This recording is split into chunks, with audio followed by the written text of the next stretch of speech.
Sobat Belajar, pernahkah kamu berpikir kenapa setiap siswa memiliki cara belajar yang berbeda-beda?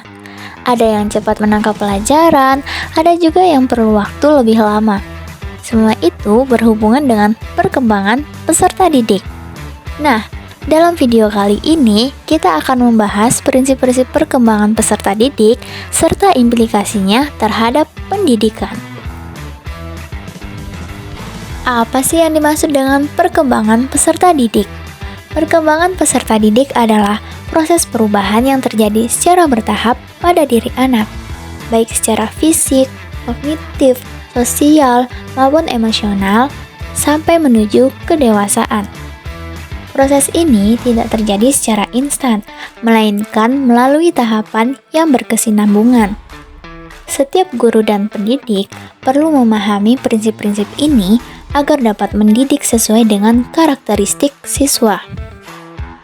Selanjutnya, ada beberapa prinsip penting dalam perkembangan peserta didik, di antaranya yang pertama, perkembangan bersifat menyeluruh dan terpadu, yang artinya perkembangan fisik, emosi, sosial, moral, dan intelektual saling berkaitan.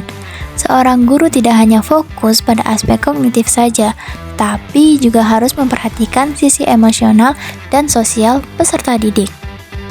Yang kedua, perkembangan berlangsung secara bertahap. Setiap anak memiliki tahapan perkembangan tertentu, seperti dari konkret menuju abstrak, dari ketergantungan menuju kemandirian. Jadi, guru perlu menyesuaikan metode pembelajaran sesuai tahap usia dan kemampuan anak. Yang ketiga, setiap individu memiliki keunikan. Tidak ada dua anak yang berkembang dengan cara dan kecepatan yang sama.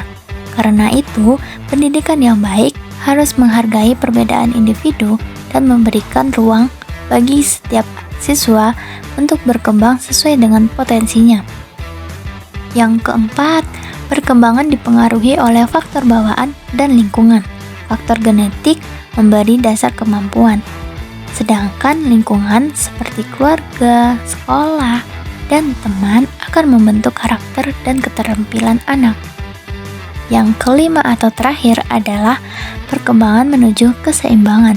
Anak belajar menyeimbangkan antara kebutuhan diri dan tuntunan lingkungan, antara kebebasan dan tanggung jawab.